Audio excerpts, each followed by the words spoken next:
Oi, para quem não me conhece ainda, eu sou a professora Vanessa Bastos e, junto a mais duas colegas, estou aqui para falar um pouquinho com vocês sobre as diferenças de métodos de alfabetização da nossa geração e da geração das nossas crianças.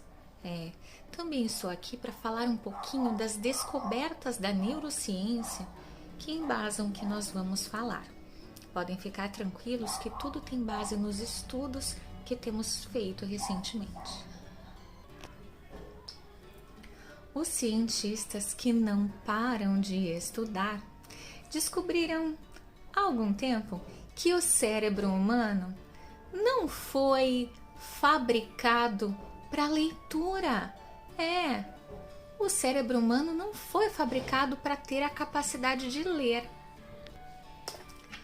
É como se o cérebro humano fosse um tablet que vem sem o aplicativo da leitura. Então, nós temos que instalar ao longo dos primeiros anos de vida da criança, através de brincadeiras com música, de rodas cantadas, de muita conversa e de uma leiturinha de vez em quando antes de dormir. E quando chega a escola, então é hora de as profs usarem seus superpoderes como se fossem Mulheres Maravilha para então fazer mais com muito menos. E aí entram os métodos de alfabetização. Nós fomos alfabetizados pelo que eu costumo brincar que é um método biotônico. Beabá, bebê, biotônico fontoura. Lembram do comercial? Pois é. Se nós ficarmos assim juntando letrinhas para formar sílabas, são 90 informações. Multiplicando 18 consoantes por 5 vogais. Dá mais de 90 porque depois vem as sílabas complexas. Agora, se nós trabalharmos com método fônico, que consiste em usarmos toda essa parte aqui do pescoço, da base do pescoço até o topo do nariz, para brincar de fazer sons e identificar que letra produz cada som, ou que duas letras produzem determinado som, como existem os dígrafos, aí sim, gente, são 26 letras no alfabeto. E sabem quantos fonemas são? 31. 31. Gente, é quase um terço de cérebro que é usado, de espaço dentro do cérebro, como se fosse assim o HDzinho, a memóriazinha de um dispositivo como o tablet. E é essa a nossa proposta. Na hora que nós vamos auxiliar, mediar a escrita da criança, a leitura da criança, é importante ensiná-la a perceber os sons e a dizer som por som, emendando uma letrinha na outra, como se o som de uma letra caminhasse até encontrar a próxima. E na hora de escrever, vale muito usar um espelho, brincando de falar a palavra em câmera lenta, como se fosse um robô, muito devagarinho, prestando atenção em quantas vezes a boca mexe e para cada mexida da boca, levantando um dedinho, depois botando pontinhos em um caderno ou em um quadro, para saber que para cada pontinho vai uma letra e então pensar cada letra devagarinho. Olha que maravilha, vou dar um exemplo aqui. Uma coisa que todas as crianças gostam, bola. Se fosse lá no método silábico, a gente ia ficar bó, B-O, bó, L-A, lá, bola. Mas às vezes a criança também não conseguiria fazer aquela volta de dizer as sílabas. Agora no método fônico, olha só, falando em câmera lenta, bola. A boca mexeu 4 vezes, então são 4 sons, 4 letras. Olha como é fácil. Pode até parecer que é estranho a gente ficar brincando de fazer careta, mas as crianças adoram. É muito mais divertido, sem contar que exercitando a pronúncia dos sons, a fala também melhora, tá certo? Agora segue aí com a professora Priscila Xavier. Olá, famílias! Eu sou a professora Priscila Xavier, sou professora do primeiro ano aqui da Escola Santa Isabel e hoje eu estou aqui para conversar um pouquinho com vocês sobre o processo de aquisição da escrita. A nossa conversa terá um foco principal na atividade escrita espontânea. Primeiramente, é importante ressaltar que a criança, desde que nasce, já tem contato com o universo letrado. Ela já tem o contato com o mundo da escrita, seja em programas de televisão, em rótulos, placas, livros, revistas e jornais que estão na nossa casa. E atualmente esse contato é reforçado com as tecnologias da informação, quando a criança faz uso do celular. Então, a criança convive com esse espaço formado por letras. Nós temos grandes estudiosos na área da aquisição da leitura e da escrita. Eu vou citar aqui, para embasar a nossa conversa, a Emília Ferreiro e a Ana Teberoski, que são duas pesquisadoras argentinas, que falam com muita propriedade do processo da aquisição da leitura e da escrita desde as idades bem iniciais. Conforme dados científicos e pesquisas, a aprendizagem da escrita não é algo nato. Nós não aprendemos naturalmente a escrever como aprendemos a falar e a andar. A escrita é algo que se adquire. É uma aquisição social. E como se adquire a escrita? Convivendo com ela. Desde a educação infantil e principalmente no primeiro ano, vocês já devem ter observado ou irão observar as atividades que nós chamamos de escrita espontânea.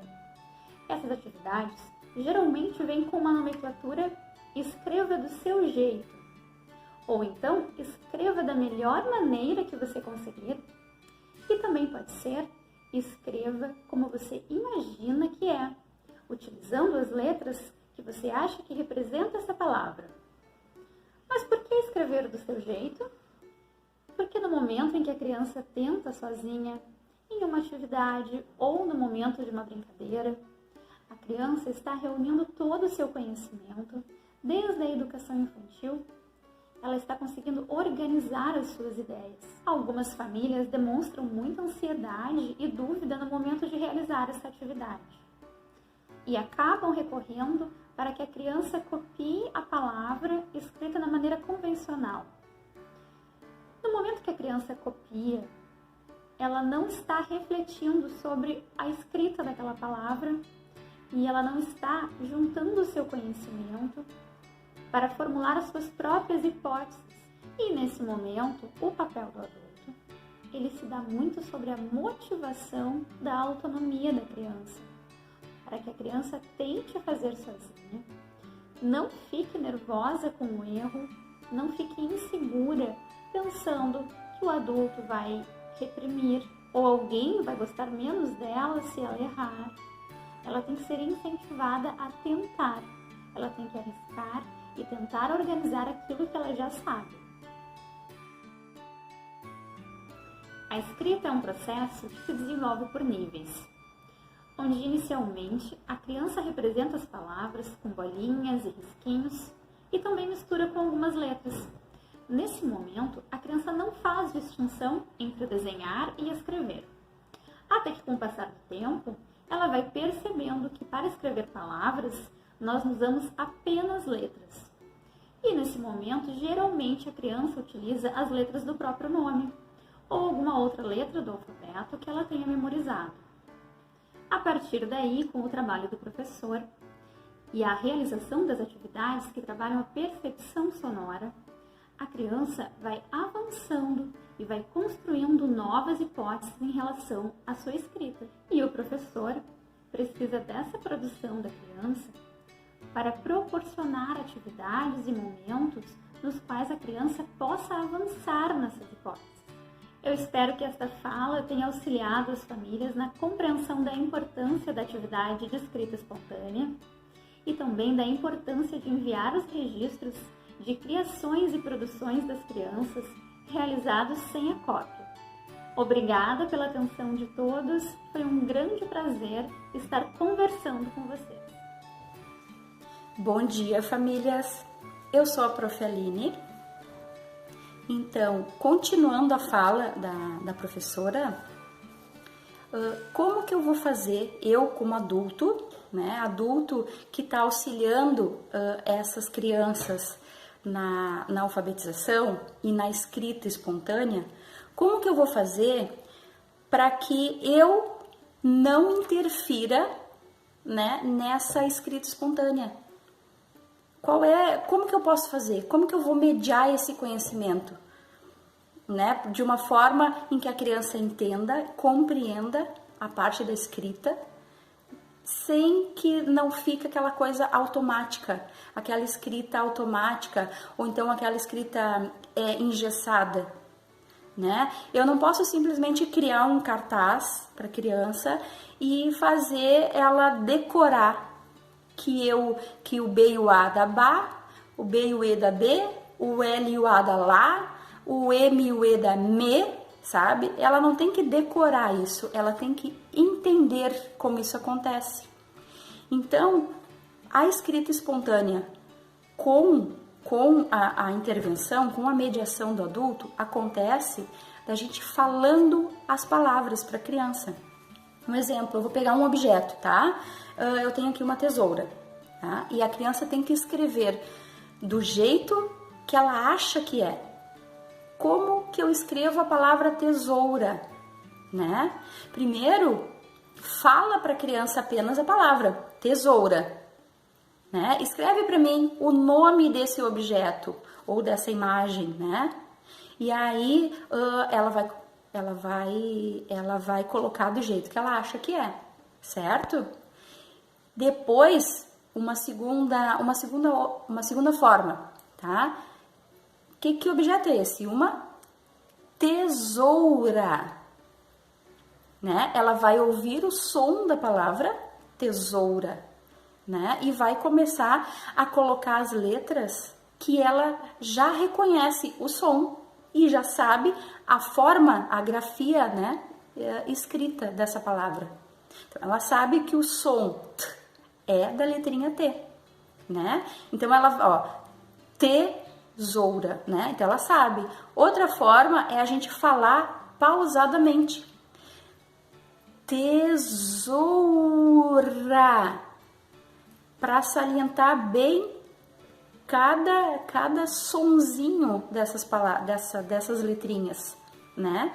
Essa é uma outra forma. Se ela escreveu tesoura, né? Não é certo falar. Tá faltando letra aí. Tu escreveu errado. Não, ela tá construindo a palavra, ela tá construindo aquela noção né, aquela consciência da palavra, ela tá construindo. A criança, ela aprende com os erros. Então, né, tu vai pedir para ela fazer o som de cada letrinha, né? Cada letrinha dessa palavra tesoura. Eu tô dando um exemplo, né? Que a gente não vai pegar essa tesoura porque ela tem algumas dificuldades. Tô dando um exemplo. Mas ela vai fazer o som de cada letrinha e ver se aquilo que ela escreveu tá certo. Mas até que isso aconteça, até que esse processo aconteça, demora um pouquinho. Então, o correto é eu falar a palavra para a criança, salientando bem os sons dessa palavra, e não construir um painel com as sílabas e fazer ela decorar as sílabas. Não, ela tem que entender o processo da escrita, ela tem que entender esse processo da leitura, principalmente, tá? E é isso. Eu espero que eu tenha conseguido ajudar e auxiliar vocês. Qualquer dúvida, pode entrar em contato conosco.